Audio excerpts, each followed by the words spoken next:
Hey, what's up, guys? My name is Zaya from CarNewba Media, and we are at the Total Auto Solutions booth here at MTE 2020 in Orlando. I'm here with my friend Cass. How you doing today, man? What's up, my man? How are you? Awesome. I'm doing great, bro. I've been having a good time.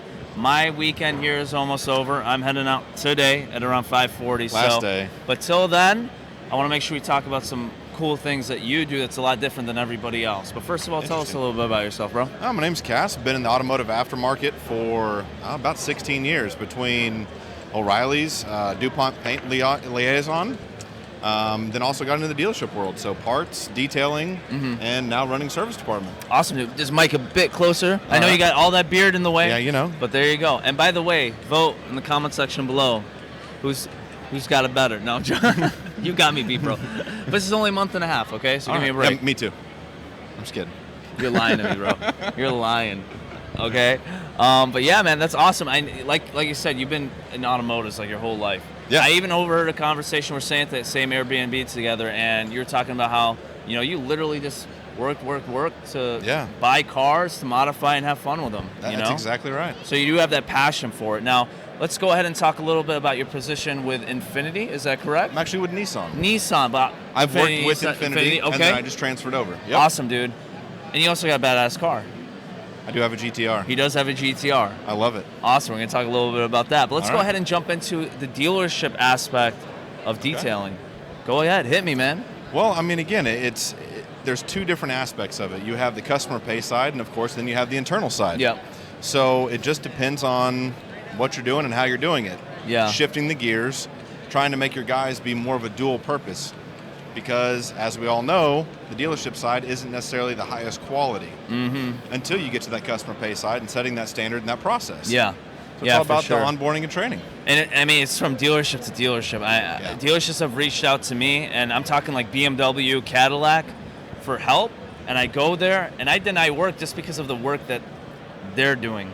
You know, like you can only go so low with standards when it comes to your work as a detailer. And some dealerships are just way far off. And anymore, it's about the experience. And if you can't deliver that experience, you're not going to have the return business. Exactly. So you're in the dealership, and like you said, now where does your quality lay into? Explain that to me, because again, you guys got to push out cars, right? Well, again, I mean, when you're selling a $150,000, $200,000 car, quality and just overall perfection is necessary. Okay, so you guys are trying to hit that level Absolutely. Of what we're trying to get as IDA certified detailers, and that perfection that we're trying to chase. We've had numerous IDA guys come in, taking classes. We've got a really good school that brings IDA detailers into us. That's beautiful. Yeah. That's awesome. Rarely do you see dealerships doing that type of stuff. Yes. So it's great that you guys budget that out to educate and We've train. got a wonderful parts and service director who's really encompassing. The stigma of just the dealership world of detailing was just, all you're doing is washing a car. Yeah. You're pulling it through a tunnel wash and then come in, shame it off, clean the windows, and ship it. Exactly. And now that's transforming, and it's wonderful. That's great, dude. So you guys are really trying to raise the bar, get other people to do some pull-ups, and get up to where you guys are when it comes to the quality that you're providing. That's Absolutely. awesome, dude. And that kind of goes to show is quality over quantity, but you can still have quality with higher quantity, correct? Man, we actually pushed the record month that we set over there was 4,400 hours worth of detailing. 18 detailers. I mean, we would work from 6 in the morning till 1 o'clock in the morning. And those cars still looking good. Still looking good, man. Started getting into the ceramic business, and it was great. There you go. Yeah. There you go. So you can do both. You just got to go ahead and optimize your platform, the way you detail, and your mobile rig. That plays a part. If you are a mobile guy, I know we're talking about dealership, your shop location. Optimize it, maximize its potential, and get it to a point where you can keep that quality and still push out quantity. Absolutely. That's awesome, dude. So let's go into a little bit maybe about your car. I know you have a GTR, right? Yeah. And let's talk a little bit on the personal side of detailing for you. How are you really passionate about it? What's going on there? Man, I am really passionate about it. I'm a gearhead in general. Yeah. So whenever I take my vehicle to a car show, that's a direct reflection of me, in my opinion. Cool. So if the cracks and stuff are dirty, I'm not happy. Yeah. So, it goes down to the modifications. Where are they coming from? What are we doing? Why am I doing it? And to be able to have that reflection is really neat.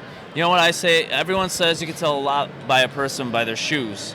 Same goes for a car. Car for like me. You said. Yeah. Like you said, it's a reflection of you. If you look at a car and it's just a little grungy, you know, it kind of tells you a bit something about the person, especially a very nice car, and we see that a lot. Absolutely. You know? I mean, one of the things I hate the most is you go to a beautiful car show and people can't even clean their glass. Yeah. You know, I mean, you just see. Okay, wait. Yeah. Glass is a pain in the ass, bro. I get it, but let's be honest. that separates the men from the boys. Yeah, You know what I'm saying? you are totally right. And I try to give my customers tips and tricks on the glass because they bring it to so many shows. And they got some hot rods and they got some drag racers with roll bars. So what's and one stuff. tip? All right, guys, you ready for this? Keep in mind your horizontal and vertical when you're wiping with your towels, okay? So what I do, exterior, I do vertical motions. Interior, I do horizontal. So if I do have streaking, I know exactly if it's on the inside and the outside, so I save a little bit of time. Besides that, less product is more. Don't use too much. If you're using too much, you start streaking a lot. You're still going to get a good clean. Just make sure you're maintaining it. And don't use too much product, man. That's my two biggest tips. Something interesting I learned from the restaurant market. Yeah. Newspaper. There's one too. Yeah. Yeah. Interesting. Yeah, there's always little things sometimes that you can go ahead and look into that actually will work in the detailing world. I mean, we take from different industries all the time. It's really cool. Yeah, look at our dual action polishing, rotary technology, all that stuff. I mean, that's used throughout other industries as well. So it's pretty cool stuff, man. One last thing I want to ask you, and this is for mobile guys that are trying to work with dealerships. Yeah. What tips can you give them coming from a dealership? That's kind of an interesting deal. Yeah, right? Again, we're trying to help facilitate a better recon department, and not necessarily on the mobile side, but looking at it from a mobile aspect. I guess thing is bring a crew. It's all about fast, efficient, and bottom line. Yeah. So if you want to enter that dealership market, it's all about the bottom line. What can you do to help them get those cars frontline ready as fast as humanly possible and looking the best? There you go. Pretty easy. Awesome, dude. I mean, there's so much more that we can talk about, but these are just kind of short snippet interviews because we got other stuff to do throughout this event. I mean, we got podcasts rolling in the background, pints and polishing and stuff like that. But Cass, I've been having a great time, man. It was really nice meeting you, bro. It's been a pleasure. And Thank you very much. Your first time on camera, right? It is. You kicked ass, bro. All right, man. Thank you very much. Appreciate your time. One last question. What beard oil are you using?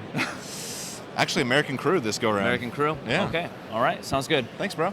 Thank you so much for watching, guys. Make sure to follow Cass at Snake Bliskin 09 there on you Instagram. Go. On Instagram, Snake Bliskin 09. Yeah. There you go. You guys know where I'm at. Have a great day. Enjoy yourselves. We'll talk to you soon. Thanks. Yep. Awesome, bro. Kicked it.